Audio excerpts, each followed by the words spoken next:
श्री भगवान दास तोदी महाविद्यालय के YouTube चैनल पर आप सभी का स्वागत है। स्टूडेंट, जैसा कि आप लोग देख रहे हैं, हम BSc पार्ट फर्स्ट का आपका जो बॉटनी का पेपर है, सेल बायोलॉजी, जेनेटिक्स और प्लांट ब्रीडिंग, उसके विषय में पढ़ रहे थे। और जैसा कि आप लोगों ने प्रीवियस वीडियो तक देखा है, हम लोगों ने सेल ऑर्गन्स की बातें की है, आपका जो न्यूक्लियर मटेरियल होता है उसकी हम लोगों ने बातें की है, जहाँ पर आप लोगों ने देखा है कि क्रोमेटिन क्या होती है, सेल ऑर्गन्स, उनकी स्ट्रक्चर, उनके फंक्शंस आप लोगों ने देखे हैं। और साथ ही आप लोगों ने देखा है क्रोमेटिन स्ट्रक्चर है, क्रोमोजोम है, स्पेशल टाइप्स ऑफ क्रोमोजोम है। ये सारा मैटर जो है, जो कि आपके सिलेबस के अकॉर्डिंग आप लोगों को बॉटनी के पेपर में फर्स्ट यूनिट यहाँ तक का आपका कंप्लीट करता है। यानी कहने का मतलब फर्स्ट यूनिट के अंदर आपका क्या पोर्शन है, आप लोगों का सेल ऑर्गन्स है और न्यूक्लियर मटेरियल में क्रोमेटिन और साथ में क्रोमोजोम की structure, special types of chromosome. तो ये तो सारा पोर्शन हो गया आपके पेपर का फर्स्ट यूनिट जो है वो। अब हम इसी वीडियो को आगे बढ़ा रहे हैं, इसी क्लासेज जो आप लोगों की चलती आ रही है, तो एक नया टॉपिक स्टार्ट करने वाले हैं जो कि आपके सेकंड यूनिट को बिलोंग करता है। और इस सेकंड यूनिट में आप लोग देखेंगे कि आपका जो ये टॉपिक आप लोगों को देखने को मिलेगा वो कौन सा होगा, सेल डिवीजन से रिलेटेड होगा। कौन सा होगा? Cell division. अगर हम लोग सेल डिवीजन की बात करें तो यहाँ पर सेल डिवीजन के अंदर आप लोगों को सबसे पहले देखने को मिलता है सेल साइकिल, कोशिका चक्र। यानी कि कोशिका विभाजन की बात करें, कोशिका विभाजन आप लोग किसे कहते हैं? आपने देखा है कि कोशिका विभाजन में क्या होता है, कोशिकाएं जो हैं वो क्या करती है, डिवाइडेशन शो कर कर अपनी संख्या को 2 गुना या 4 गुना भी कर लेती है। आप पढ़ेंगे कि माइटोसिस में आपने कहा है कि एक सेल से 2 सेल बन जाते हैं। मियोसिस की बात करें तो एक से वहाँ पर 4 सेल आप लोगों को देखने को मिलते हैं। लेकिन सेल डिवीजन से पहले आप लोगों को जानना है कि सेल साइकिल क्या होता है, क्या कुछ इसके अंदर आप लोगों को देखने को मिलता है। तो सबसे पहले हम बात करें कि सेल साइकिल, या हिंदी में इसको कहेंगे हम लोग कोशिका चक्र। कोशिका चक्र किसे कहेंगे? तो सिंपल सी डेफिनेशन आप लोगों को देखने को मिलती है कि घटनाओं का वह निश्चित क्रम जिसमें एक सेल अपने घटक को 2 गुना कर लेती है और 2 या अधिक सेल में विभाजित हो जाती है, वह प्रोसेस जो है वो आपकी क्या कहलाती है, सेल साइकिल या कोशिका चक्र। यानी कि कहने का मतलब कि वह प्रोसेस जिसमें सेल जो है अपने कंपोनेंट को क्या कर लेती है, मल्टीपल कर लेती है और साथ में ही क्या करती है, एक से अधिक सेल का फॉर्मेशन कर लेती है, वो प्रोसेस आपकी क्या कहलाती है, सेल साइकिल या कोशिका चक्र के नाम से जानी जाती है। आपको सिंपल सी परिभाषा याद रखनी है कि इसके अंदर कुछ प्रोसेस आप लोगों को देखने को मिलेगी जिसमें सेल जो है अपने कंपोनेंट को दुगुना करती है और साथ में ही अपनी संख्या में वृद्धि करती है। ये सारा का सारा एक आपको साइक्लिक पैटर्न में देखने को मिलता है, जिसे हम लोग क्या कह रहे हैं, सेल साइकिल या कोशिका चक्र के नाम से जानते हैं। आप लोग देखेंगे कि ये जो आपको सेल साइकिल देखने को मिलता है, ये जो प्लांट्स है और एनिमल्स है, इनके अंदर आपको देखने को मिलेगा 10 से लेके 25 घंटे तक, यानी कि 10 से लेकर 25 घंटे तक जो है सेल साइकिल का टाइमिंग होता है। कहाँ पर? प्लांट और एनिमल में। जबकि हम लोग बात करें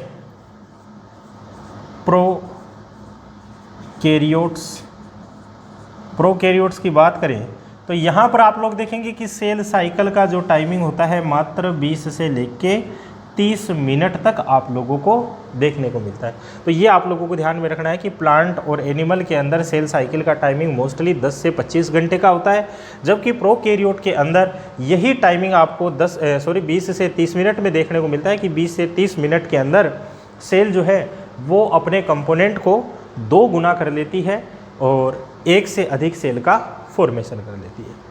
अब हम बात करें कि सेल साइकिल की आपने अभी तो डेफिनेशन ही देखी है कि सेल साइकिल को किस प्रकार से आप लोग डिफाइन करेंगे। आप लोग देखेंगे कि जो सेल साइकिल होता है, ये सेल साइकिल आपको मोस्टली 2 फेज के अंदर आप लोगों को देखने को मिलेगा। यानी सेल साइकिल की घटना जो है वो 2 चरणों में पूरी होती है, आप लोगों को देखने को मिलेगी। फर्स्ट नंबर आप लोग देखेंगे इंटर फेज, और सेकंड नंबर एम फेज या माइटोटिक फेज। क्लियर है? आपने कहा कि सेल साइकिल आपको 2 चरणों में देखने को मिलता है, 2 स्टेप्स होते हैं, इंटरफेज और एम फेज या माइटोटिक फेज। अब हम बात करें कि इंटरफेज क्या होगा, एम फेज क्या होगा या माइटोटिक फेज जो है वो क्या होगा। तो सबसे पहले हम लोग बात करें इंटरफेज क्या होता है। आप लोग देखेंगे कि इंटरफेज के अंदर आप लोगों को क्या देखने को मिलता है। हम बात कर रहे हैं इंटरफेज के बारे में। आप लोग देखेंगे कि 2 सेल के बीच जो आपको रेस्टिंग टाइम देखने को मिलता है, यानी कि उनके बीच में जो भी आपका सेल साइकिल देखने को मिलता है या डिवीजन देखने को मिलता है, तो 2 सेल के बीच का जो भी रेस्टिंग टाइम आप लोगों को देखने को मिलता है वो रेस्टिंग टाइम क्या है, आपका इंटरफेज के नाम से जाना जाता है। दूसरा आप लोग देखेंगे कि ये जो इंटरफेज टाइमिंग जो आप लोगों का होता है, यहाँ पर सेल जो होती है वो मेटाबॉलिकली एक्टिव होती है। यानी कि कोशिका जो है वो आप लोग देखेंगे कि उपापचयी रूप से अधिक सक्रिय आप लोगों को देखने को मिलती है। कहाँ पर? इंटरफेज के अंदर। दूसरा आप लोग कह रहे हैं 2 सेल के बीच का जो क्रमागत टाइम आप लोगों को देखने को मिलता है, जिसे हम लोग क्या कहते हैं, रेस्टिंग टाइम, विश्रामावस्था, वो विश्रामावस्था क्या कहला रही है, आपकी इंटरफेज के रूप में आप लोगों को देखने को मिलती है। फिर नेक्स्ट आप लोग देखेंगे कि सेल साइकिल का जो सबसे ज़्यादा टाइम लगता है वो कहाँ पर लगता है, इंटरफेज के अंदर। यानी कि ये क्या है, यहाँ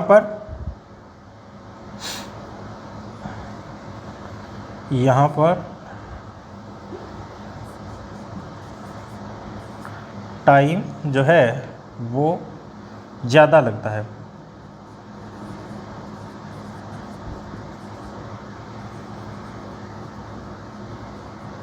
कोशिका चक्र का सबसे अधिक टाइम कहाँ पर लगता है, इंटरफेज के अंदर आप लोगों को देखने को मिलेगा। साथ ही आप लोग देखेंगे कि ये जो आपकी इंटरफेज होती है इसको भी आगे डिवाइड किया गया है। किसके द्वारा डिवाइड किया गया है? आप लोग देखेंगे कि आपके 2 साइंटिस्ट आप लोगों को देखने को मिलेंगे, होवार्ड एंड पेल्क।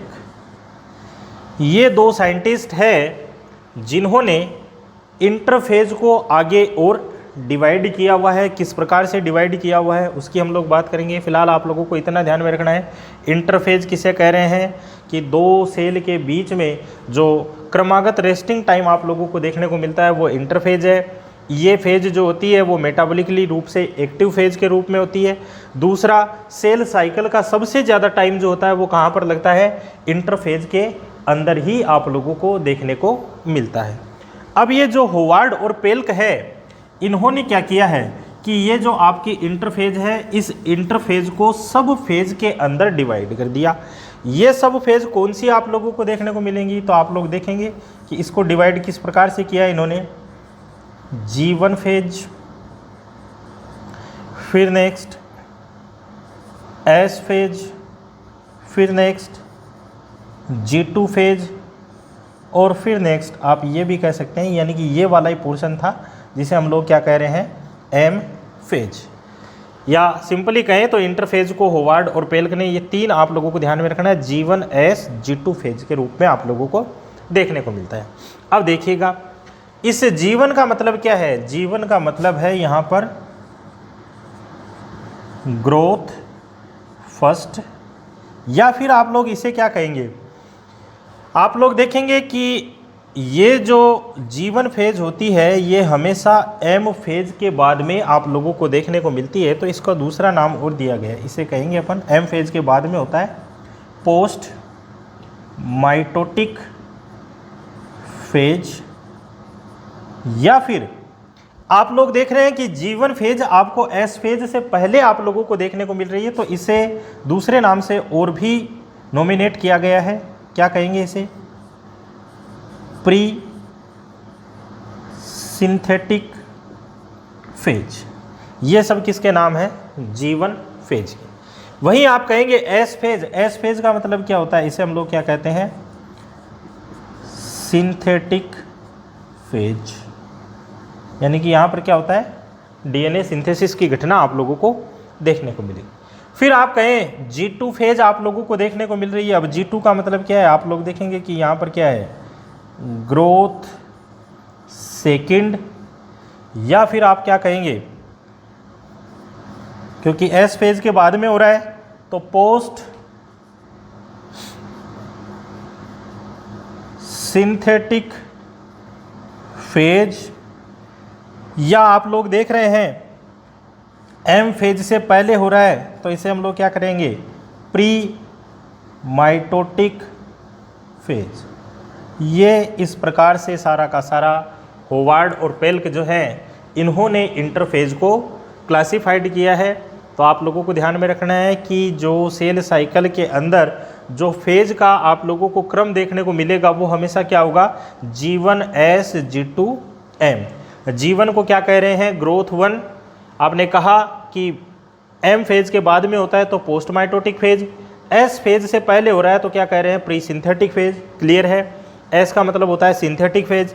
G2 फेज आप कह रहे हैं कि ग्रोथ सेकंड है, और ये ग्रोथ सेकंड आप लोग देख रहे हैं कि S फेज के बाद में हो रही है तो इसको अपन ने क्या कह दिया? Post synthetic phase. तीसरा आप लोग देख रहे हैं कि ये सारा का सारा जो है M फेज से पहले हो रहा है तो इसको हम लोगों ने क्या कह दिया? प्री माइटोटिक फेज के नाम से इसे हम लोग नॉमिनेट कर सकते हैं। तो ये तो सारी की सारी आप लोगों को देखने को मिलेगी कि इंटरफेज के अंदर ये सारा पोर्शन आप लोगों को देखने को मिलता है। अब हर फेज की एक विशेष जो है आप लोगों को निश्चित जो है यहाँ पर आप लोगों को इनके कुछ पॉइंट्स देखने को मिलेंगे कि किस फेज़ के क्या कुछ विशेषताएं होती है, वो सारा आप लोगों को यहाँ पर देखने को मिलता है। जैसे कि हम लोग बात करें सबसे पहले कि G1 फेज जो है इसकी हम लोग बात करते हैं। G1 फेज के अंदर क्या कुछ घटनाएं आप लोगों को देखने को मिलती है, तो आप लोग देखेंगे कि इंटरफेज के अंदर मोस्टली क्या होता है? कोशिका विभाजन की तैयारियां होती है। यानी कि यहाँ पर कोशिका रेस्टिंग स्टेज में तो होती है लेकिन इनके अंदर विभाजन की तैयारियां होती है। इसी कारण हम लोग इसे क्या कह रहे हैं? मेटाबॉलिकली एक्टिव फेज के नाम से जानते हैं। अब ये विभाजन की तैयारियां किस प्रकार से होंगी, तो आप लोग देखेंगे कि G1 फेज की अगर बात की जाती है तो इस फेज के अंदर मोस्टली क्या होता है? आप लोगों को देखने को मिलेगा प्रोटीन, RNA और एंजाइम वगैरह जो है वो सिंथेसाइज किए जाएंगे, जो कि आगे जाकर किसके काम आएंगे? आपके डीएनए सिंथेसिस के काम आते हैं। यानी कि यहाँ पर क्या होती है? विभाजन की तैयारियाँ, प्रोटीन, RNA, एंजाइम वगैरह जो है वो G1 फेज के अंदर सिंथेसाइज किए जाते हैं। साथ ही आप लोग देखेंगे कि G1 फेज के अंदर क्या होता है मोस्टली यहाँ पर कि ये जो फेज होती है हम लोग मानते हैं कि सेल साइकिल का ये करीब 30 से लेके 40% टाइम ले लेती है। यानी कि सेल साइकिल का कंप्लीट जो टाइमिंग होता है उसमें से 30 से 40% टाइम किस में लग जाता है? G1 फेज के अंदर लग जाता है।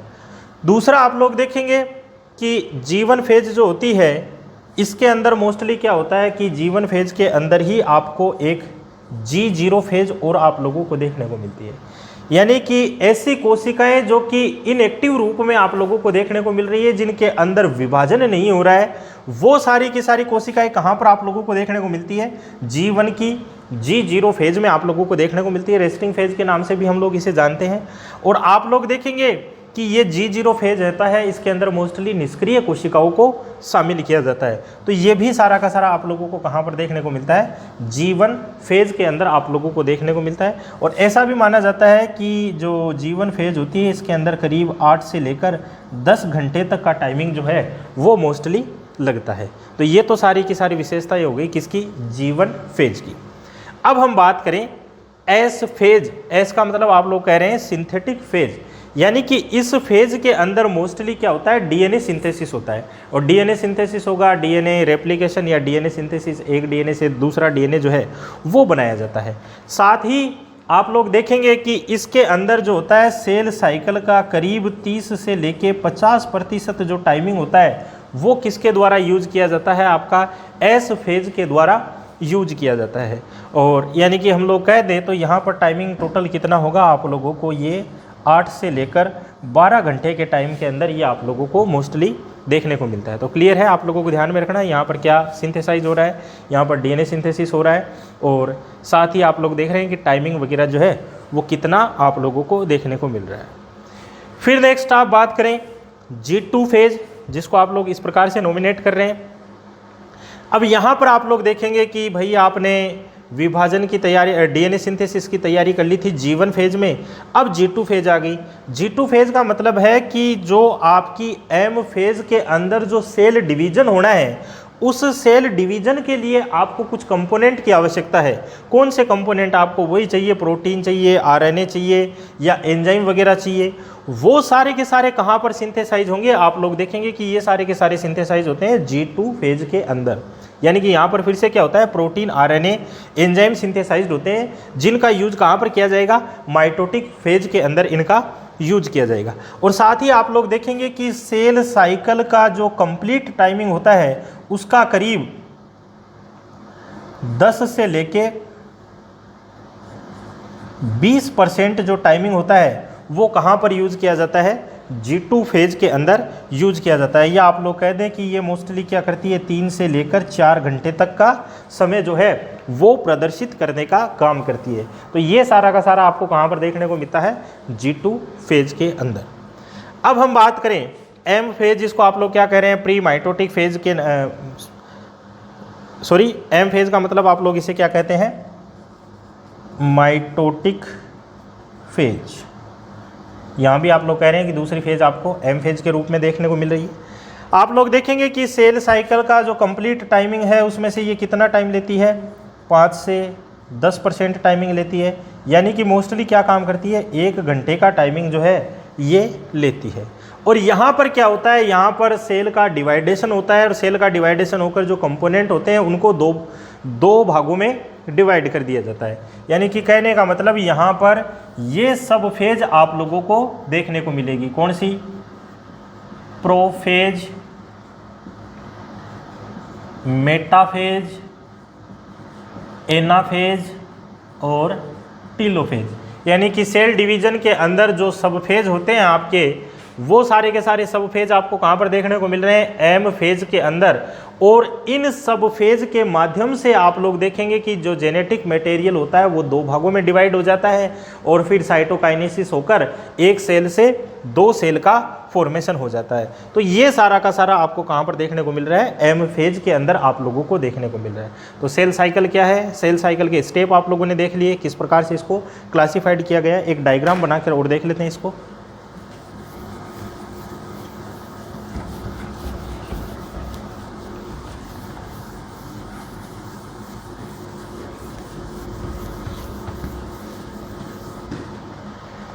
अगर सेल साइकिल की बात करें तो आप लोग देखेंगे कि ये मान लीजिए आपकी एक सेल को नॉमिनेट कर रहे हैं अपन।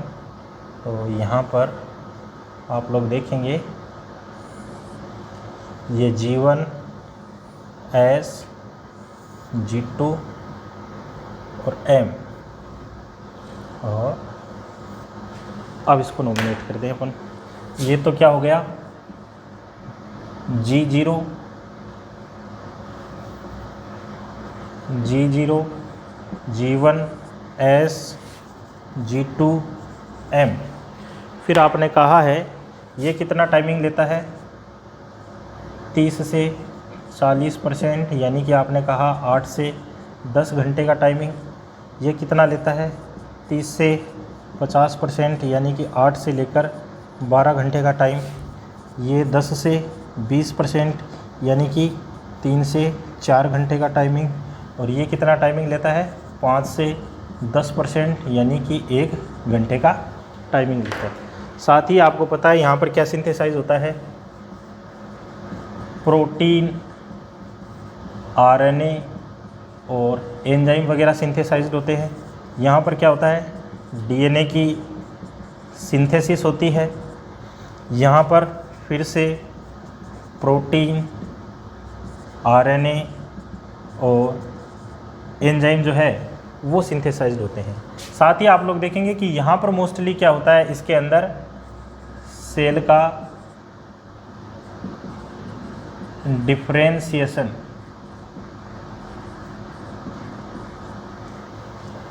ये आप लोगों को देखने को मिलता है। एम फेज आप लोग देखेंगे, इसको फिर से आपने सब फेज में डिवाइड किया था, कौन सा, प्रोफेज, मेटाफेज, एनाफेज और टीलोफेज, ये सारे के सारे फेज आप लोगों को देखने को मिलते हैं। तो यहाँ पर आप लोग देख पा रहे हैं कि सेल साइकिल आपको इस प्रकार से आप लोगों को देखने को मिलता है, जिसके अंदर फेज का जो सीक्वेंस होगा आपका G1S G2M के अंदर आप लोगों को देखने को मिलता है, जहाँ पर यहाँ से लेकर यहाँ तक की ये सारी इंटरफेज को शो करती है और ये माइटोटिक फेज जो है उसको शो करती है। और इन सब फेज के माध्यम से आप लोग देखेंगे कि सेल के कंपोनेंट दो भागों में डिवाइड हो जाते हैं। एक सेल से उनकी अधिक संख्या का फॉर्मेशन जो होता है वो आप लोगों को देखने को मिलता है। अब आपने कहा कि सेल साइकिल का टाइमिंग आपने कहा था कि कितना होता है, कि 10 से लेकर 25 घंटे तक का आप लोगों को मनुष्य के अंदर देखने को मिलता है। अगर हम मनुष्य के जीवन का जो सेल साइकिल होता है उसकी हम बात करें तो आप लोगों को देखने को मिलेगा G1S G2M, ये आप लोगों को देखने को मिलेगा 12, 10, 3 और 1, यानी कि हर एक स्पीसीज़ का, हर या एक जितना भी कोई प्राणी है उन सभी का सेल साइकिल का जो टाइमिंग होता है वो सब का आप लोगों को अलग अलग देखने को मिलेगा। यहाँ पर हम मनुष्य के सेल साइकिल की बात करें तो आप लोगों को ये इस रूप में देखने को मिलेगा, या आप बात करें विसिया फाबा, यहाँ पर ये टाइमिंग देखने को मिलेगा 12, 6, 12, 1, इस रूप में आप लोगों को देखने को मिलता है। तो सब जितने भी प्रजाति हैं उन सब का सेल साइकिल का जो टाइमिंग है वो अलग अलग प्रकार का आप लोगों को देखने को मिलता है। एक चीज़ और होती है यहाँ पर कि इसको जो कंट्रोलिंग किया जाता है सेल साइकिल को, वो कंट्रोलिंग की जाती है CDK, यानी कि इसको बोलते हैं साइक्लिन डिपेंडेंट प्रोटीन काइनेज, यानी कि CDK एक प्रोटीन है, साइक्लिन डिपेंडेंट प्रोटीन काइनेज, जो कि सेल साइकिल को कंट्रोल करता है। और इसके लिए आपको दो प्रकार के साइक्लिन देखने को मिलते हैं। कौन से साइक्लिन देखने को मिलते हैं, एक तो आप लोग देखेंगे कि यहाँ पर एक तो होता है G1 साइक्लिन और एक होता है M साइक्लिन। ये जो आपका G1 साइक्लिन है आप लोग देखेंगे कि कोशिका को क्या करेगा, G1 से S फेज के अंदर ट्रांसफ़र करता है, यानी कि ये क्या काम करता है, काइनेज को एक्टिव करता है। काइनेज क्या होती है, यहाँ पर P34 प्रकार की प्रोटीन आप लोगों को देखने को मिलती है, जिसके कारण सेल G1 से S फेज के अंदर इंटर कर जाती है। दूसरा आप लोग देखेंगे कि जो आपका M फेज होता है, M साइक्लिन जो होता है, ये क्या काम कर देता है, सेल को G2 से M फेज के अंदर जो है ट्रांसफ़र कर देता है। तो ये सारी की सारी कंट्रोलिंग किसके द्वारा होती है, CDK cyclin dependent protein kinase के द्वारा होती है। ये फुल फॉर्म आप लोग ध्यान रखिएगा, इससे रिलेटेड क्वेश्चन किया जाता है। तो ये सारा का सारा आप लोगों को सेल साइकिल के लिए ध्यान में रखना है कि सेल साइकिल क्या होता है, उसकी डेफिनेशन क्या होती है, किस प्रकार से हम इसको क्लासीफाइड करते हैं, कौन कौन सी फेज आप लोगों को देखने को मिलती है, किस फेज की क्या कुछ विशेषताएं होती है, वो आप लोगों को ध्यान में रखनी है। साथ ही एक बात और ध्यान रखना कि ये जो G1 फेज है इसके अंदर आने के बाद में यहाँ निर्धारित हो जाता है कि कोशिका का आगे डिवाइडेशन होना है या नहीं होना। वो सारा का सारा डिपेंड किस पर कर रहा है, G1 फेज के अंदर डिपेंड कर रहा है। अदरवाइज सेल कहाँ रहती है, G0 फेज के अंदर रहती है, जो कि रेस्टिंग फेज को शो करता है। यहाँ पर इनएक्टिव सेल जो है वो आप लोगों को मोस्टली देखने को मिलते हैं। तो ये आज के टॉपिक में आप लोगों ने जाना है कि सेल साइकिल क्या है, इसके अंदर कौन कौन सी फेज़ देखने को मिलती है, किस फेज़ की क्या कुछ विशेषताएं होती है। आई थिंक आप लोगों को ये सारा कुछ समझ में आ गया होगा। आगे के वीडियो के अंदर हम इसके एक नए टॉपिक के साथ में मिलेंगे। तब तक के लिए धन्यवाद।